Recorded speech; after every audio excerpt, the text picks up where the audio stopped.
Project evolution and review technique PERT process का ये एक एग्जांपल है।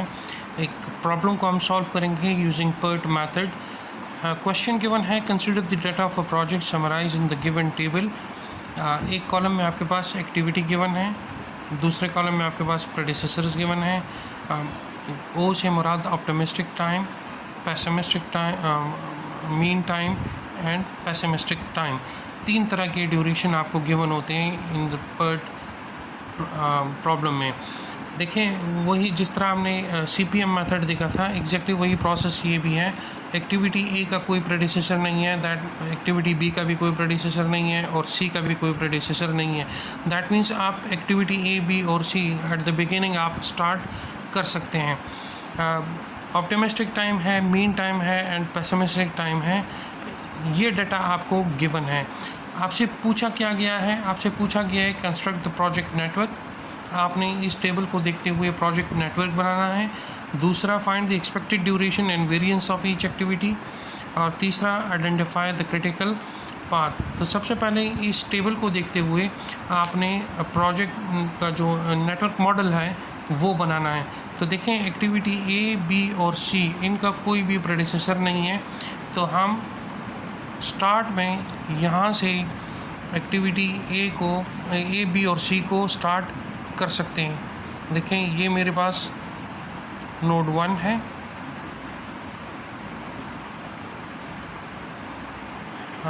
इस नोड 1 में यहाँ से मैं स्टार्ट कर सकता हूँ एक्टिविटी ए। ये मेरे पास होगी activity A, this is node 2। इधर ही से मैं एक्टिविटी बी भी स्टार्ट कर सकता हूँ, तो ये मेरे पास बी होगा, दिस इज़ नोड 3। और यहीं से मैं एक्टिविटी सी भी स्टार्ट कर सकता हूँ, क्योंकि इन तीनों का कोई भी प्रेडिसेसर नहीं है, तो मैं ये तीनों यहाँ से स्टार्ट कर सकता हूँ। अब देखें, यहाँ मैं इनका ड्यूरेशन नहीं लिख रहा, क्योंकि वो ड्यूरेशन मैं इन 3 ऑप्टिमिस्टिक, मीन और पेसिमिस्टिक से कैलकुलेट करूँगा, उसके बाद ये यहाँ पर लिखूँगा। अच्छा जी, अब यहाँ पर देखें, एक्टिविटी डी जो है उसका प्रेडिसेसर ए है। दैट मीन्स जहाँ पे ए ख़त्म होगा वहाँ से डी स्टार्ट होगा, और इधर आप देखें डी अकेला एंड हुआ है। दैट मीन्स डी अलग नोड बनेगा, इसके साथ कोई और एक्टिविटी एंड नहीं होगी। तो डी स्टार्ट कब होगा? ए के बाद। तो इधर आप ग्राफ में देखें, ए जो है यहाँ पर एंड हो रहा है, तो यहाँ से मेरे पास डी स्टार्ट होगा। तो देखें, यहाँ से मैंने डी को स्टार्ट किया, ये मेरे पास है D and this is node 5। अब वापस इधर आ जाए, इधर देखें एक्टिविटी ई कब स्टार्ट होगा? ए के बाद। लेकिन ई जो है आगे नोड जी के साथ, ये दोनों इकट्ठे एंड होंगे। ई कब स्टार्ट होगा? ए के बाद, लेकिन एंड कहाँ पर होगा? जी के साथ। तो पहले हम ई बना देते हैं, जब जी आएगा तो उसको हम ई के साथ ही एंड करेंगे। तो हम ई स्टार्ट कर रहे हैं कहाँ पर? ए के बाद। अब देखें, ए यहाँ पर एंड हुआ था, यहाँ से हम ई को स्टार्ट कर रहे हैं और इसको इधर हम एंड कर रहे हैं, ये 5। तो दिस इज़ नोड 6 और ये मेरे पास है एक्टिविटी ई। ई के बाद देखें, हमने एफ़ स्टार्ट करना है कहाँ पर? ए के बाद, और एफ़ कहीं पर आगे यूज़ नहीं हुआ। दैट मीन्स ये एफ़ जो है ये हमारा एंडिंग नोड होगा, क्योंकि ये आगे कहीं पर भी यूज़ नहीं हुआ। That means this will be the last node of the model. तो एफ़ स्टार्ट कहाँ पर होगा? ए के बाद। आप देखें, ए यहाँ पर ख़त्म हुआ है, तो यहाँ से एफ़ स्टार्ट होगा। तो हम यहाँ से एफ़ को स्टार्ट कर देते हैं और इसको यहाँ पर एंड कर देते हैं, दैट इज़ नोड 7। और ये मेरे पास है एफ़ एक्टिविटी। एफ़ के बाद आप देखें, आपके पास जी नोड है, जो कहाँ से? जहाँ पर बी और सी एंड हुए हैं, ये दोनों जहाँ पर एंड हुए हैं वहाँ से जी स्टार्ट होगा और ई के साथ एंड होगा। तो देखें, ई यहाँ पर एंड हुआ है, तो दैट मीन्स जी भी यहाँ पर एंड होगा। लेकिन आप उसका प्रेडिसेसर देखें, जी का प्रेडिसेसर क्या है, बी और सी। तो जहाँ बी और सी दोनों एंड हुए हैं, देखें यहाँ तो बी और सी दोनों अलग अलग एंड हुए हैं, तो हम क्या करते हैं, हम इनको एक डमी एक्टिविटी के साथ एक ही जगह पर एंड कर देते हैं और हम इसको एक्टिविटी को नाम देते हैं D1। D1 मीन्स ये डमी एक्टिविटी है और डमी एक्टिविटी की कॉस्ट हमेशा 0 होगी। तो अब B और C यहाँ पर दोनों इकट्ठे एंड हो रहे हैं, तो यहाँ से हम G स्टार्ट करेंगे और इधर इस नोड पे एंड करेंगे, तो G और E एक ही नोड पर एंड होंगे। तो ये आपका बन जाएगा एक्टिविटी G। G के बाद आप देखें आपके पास H है जो C के बाद शुरू होगा और H आगे कहीं यूज़ नहीं हुआ, दैट मीन्स ये H भी आपका एंडिंग नोड है। तो हम H और F इन दोनों को एक ही जगह पे एंड करेंगे। तो H स्टार्ट कब होगा, जहाँ पर C एंड हुआ है। तो आप देखें C आपका यहाँ पर एंड हुआ है, तो यहाँ से हम स्टार्ट करेंगे और ये चूँकि आखिरी एंडिंग नोड है, यहाँ तक इसको लेकर आएंगे और ये आपका एक्टिविटी होगा H। H के बाद आप देखें I है, I D के बाद शुरू होगा और ये भी आगे यूज़ नहीं हुआ, दैट मीन्स ये भी आपका एंडिंग नोड होगा। तो D के बाद हम I को स्टार्ट करेंगे। तो यहाँ देखें D यहाँ पर एंड हुआ है, तो यहाँ से हम I को स्टार्ट करेंगे और इसको भी एंडिंग नोड तक लेकर जाएंगे। ये मेरे पास एक्टिविटी I। उसके बाद लास्ट एक्टिविटी J है जो E और G के बाद शुरू होगा और वो भी एंडिंग नोड है। तो अब यहाँ ग्राफ में देखें E और G इस नोड पर एंड हुए हैं, तो यहाँ से आपके पास J का नोड स्टार्ट होगा और यहाँ पर आकर आपके पास ये एंड हो जाएगा। तो ये आपके पास जो एक्टिविटी होगी, this will be activity J।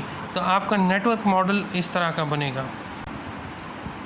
अब आपने एक्सपेक्टेड ड्यूरेशन कैलकुलेट करना है, उसके लिए हमारे पास ये एक फार्मूला गिवन है, optimistic time plus 4 times mean time plus pessimistic time divided by 6। तो ये तीनों टाइम आप देखें आपको इस टेबल में गिवन है। अब अगर हम एक्टिविटी A के लिए अगर कैलकुलेट करना चाहें मीन एक्सपेक्टेड ड्यूरेशन, तो देखें TO की वैल्यू हमारे पास 4 है, TM की वैल्यू 4 है और TB की वैल्यू 10 है। यही वैल्यूज़ अब आप इस इक्वेशन में अगर आप पुट करो, दैट मीन्स ये आपके पास आ जाएगा 4 plus 4 times 4 plus 10 divided by 6। अगर आप इसको कैलकुलेट करो तो ये आपके पास आ जाएगा 30/6 विच इज़ 5। जब 5 आ गया, दैट मीन्स इस एक्टिविटी का ड्यूरेशन आपके पास क्या है, 5 है। अब सेम यही फार्मूला आप इन बाकी नोड्स के लिए भी यूज़ करो, तो आपके पास B की जो एक्सपेक्टेड ड्यूरेशन का टाइम आएगा वो आपके पास आएगा 3 आवर्स, C का आपके पास आएगा 6 आवर्स, D का 4, E आपके पास आएगा 2, F जो है ये आपके पास आएगा 5, G की वैल्यू आपके पास आएगी 3, H आपके पास होगा 4, I आपके पास आएगा 3, J 7। ठीक है जी, ये आपके पास टोटल एक्सपेक्टेड ड्यूरेशन जो है वो कैलकुलेट हो जाएगा। इसके बाद आपने क्या करना है, आपने वेरिएंस कैलकुलेट करना है। तो वेरिएंस का अपना एक फार्मूला है, उस फार्मूले को आप यूज़ करोगे। देखें अगर आप वेरिएंस कैलकुलेट करते हैं तो वेरिएंस आपके पास बराबर है pessimistic time minus optimistic time divided by 6 और ये होल स्क्वायर, ये आपके पास इसके बराबर है। तो आप देखें जो टेबल में आपके पास ऑप्टिमिस्टिक टाइम और pessimistic time mean time given है, अगर हम इस A का वेरिएंस कैलकुलेट करना चाहेंगे तो हम यहाँ पर TP minus T0 divided by 6 whole square. तो आप देखें इस टेबल में आपके पास एक्टिविटी A के लिए TO आपके पास 4 है और TP आपके पास 10 है। तो इसी फार्मूले में आप ये वैल्यू पुट कर दो, तो ये आपके पास बन जाएगा 10 - 4 डिवाइडेड बाय 6 होल स्क्वायर। तो इससे आपके पास आ जाएगा 1। तो दैट मीन्स कि एक्टिविटी ए का वेरिएंस आपके पास क्या आएगा, 1 आएगा। तो इसको देखते हुए इसी फार्मूले को यूज़ करते हुए आपने बाकी इन एक्टिविटी बी सी से लेके जे तक जितनी भी एक्टिविटी है उनका आप वेरिएंस कैलकुलेट करोगे यूजिंग दिस फार्मूला। उसके बाद जो थर्ड स्टेप था क्वेश्चन का, आइडेंटिफाई द क्रिटिकल पाथ। अब आपने जो नेटवर्क मॉडल बनाया है, इस नेटवर्क मॉडल का अब आप क्रिटिकल पाथ कैलकुलेट करोगे, लेकिन उसके लिए ज़रूरी है कि आपके पास अर्ली स्टार्ट टाइम और एंडिंग टाइम ये दोनों आपके पास मौजूद हों। तो हम जिस तरह हमने CPM में कैलकुलेट किया था एग्जैक्टली उसी तरह अब यहाँ पर भी हमें अर्ली स्टार्ट टाइम और लेटेस्ट कंप्लीशन टाइम ये दोनों कैलकुलेट करने पड़ेंगे इन तमाम नोड्स के लिए। तो इसमें 2 ब्लॉक्स हैं। जो लोअर ब्लॉक हैं ये अर्ली स्टार्ट टाइम है, लेटेस्ट कंप्लीशन टाइम है, and this is the early start time. तो नोड 2 इसी तरह आपने नोड 3 के लिए भी बनाना है, इसी तरह आपने नोड 4 के लिए भी बनाना है, नोड 5 के लिए भी बनेगा, नोड 6 के लिए भी आपको बनाना पड़ेगा और नोड 7 के लिए भी अर्ली स्टार्ट टाइम और लेटेस्ट कंप्लीशन टाइम। तो हमने बात की थी कि जो फॉरवर्ड पास होगा इसमें स्टार्ट टाइम हमारे पास हमेशा क्या होता है, 0। उसके बाद इस नोड का नंबर है तो 0 + 5 = 5, 0 + 3। अच्छा देखिए, इस नोड तक अब हम 2 रास्तों से पहुंच सकते हैं। एक तो 1 से 3 तक डायरेक्टली है जिसकी कॉस्ट कितनी है, 3, और दूसरा 1 से 4 और 4 से 3 तक, तो इसकी कॉस्ट कितनी है, 6। तो हमने इन दोनों में से मैक्सिमम देखना है कि इन दोनों में से मैक्सिमम कौन सा होगा, तो हमने वो सेलेक्ट करना है। तो ज़ाहिर बात है मैक्सिमम ये बनता है, तो हम यहाँ पर लिख देते हैं 6। इसी तरह 1 से 4 तक का जो कॉस्ट है वो कितना है, वो 6 है, तो यहाँ पर भी हम लिख देते हैं 6। अच्छा जी, इसके बाद नोड 5 का देखिए, यहाँ तो हम एक ही रास्ते से आ सकते हैं, दूसरा तो कोई पाथ है नहीं यहाँ पहुँचने का। तो दैट मीन्स कि 5 + 4 तो ये आ जाएगा 9। अब नोड 6 देखें, हम यहाँ से भी पहुँच सकते हैं और यहाँ से भी पहुँच सकते हैं। अगर इस नोड से आएंगे, नोड 2 से आएंगे तो 5 + 2 7 आएगा। अगर इस नोड से जाएंगे तो 6 + 3 9। तो मैक्सिमम कौन सा है, 6 + 3 9 वाला मैक्सिमम है, तो यहाँ हम लिख देते हैं 9। इसी तरह इस नोड तक हम 4 पाथ से पहुँच सकते हैं। नोड नंबर 5 से भी आएंगे, जब 5 से आएंगे तो कॉस्ट क्या होगी, 9 + 3 दैट इज़ 12। अगर नोड 6 से आएंगे 7 तक तो 9 + 7 दैट इज़ 16। अगर यहाँ से आएंगे 5 + 5 तो 10। अगर यहाँ से जाएंगे तो 6 + 4 10। तो मैक्सिमम ये पाथ है 9 + 7 दैट इज़ 16।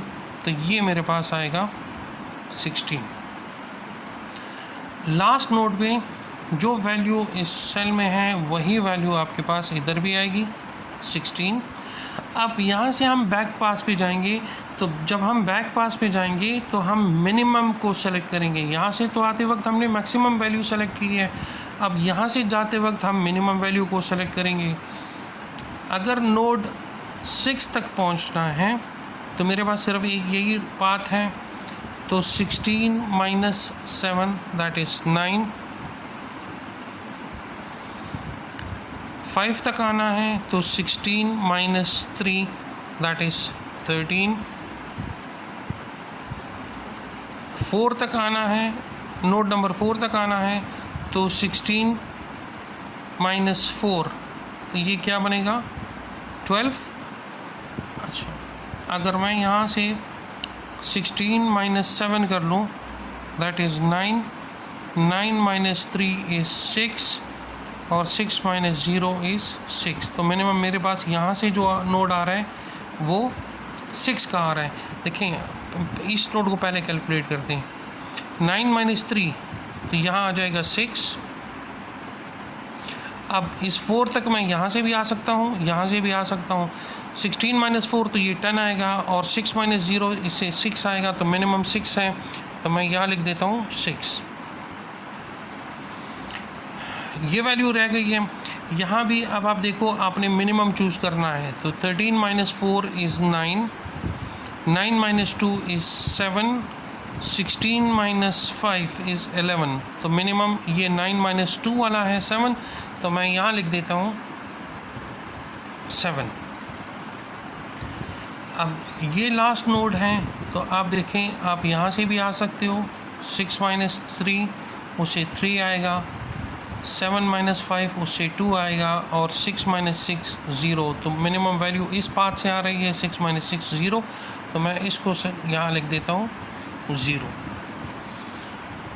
अब आपने क्या करना है, आपने क्रिटिकल पाथ कैलकुलेट करना है, और क्रिटिकल पाथ कैलकुलेट करना इंतहाई आसान काम है। जहाँ पर आपके पास लेटेस्ट कंप्लीशन टाइम और अर्ली स्टार्ट टाइम ये दोनों वैल्यू सेम हो, उस पाथ को आप फॉलो करोगे। देखो यहाँ पर 0 0 सेम है, और यहाँ पे 6 6 आपके पास सेम है, यहाँ पर भी 6 6 आपके पास सेम है, यहाँ पर 9 9 सेम है, और यहाँ पर 16 16 सेम है। तो क्रिटिकल पाथ जो है वो हमेशा लॉन्गेस्ट पाथ होता है इन द नेटवर्क। तो मेरे पास क्रिटिकल पाथ जो बनेगा वो ए से इस तरह स्टार्ट होगा, इधर सी तक आएगा, नोड नंबर 4 तक आएगा, नोड नंबर 4 से ये डमी एक्टिविटी उसमें ऐड होगी। उसके बाद चूँकि ये 6 6 है और ये भी सेम वैल्यू है, तो ये एक्टिविटी भी मेरी क्रिटिकल एक्टिविटी में शामिल होगी। उसके बाद ये दोनों सेम है, तो ये जो एक्टिविटी है ये भी मेरी क्रिटिकल एक्टिविटी में शामिल होगी। तो अब देखिए मेरी क्रिटिकल एक्टिविटीज़ कौन कौन से बनेगी। एक क्रिटिकल एक्टिविटी मेरी क्या बनेगी, एक्टिविटी नंबर सी।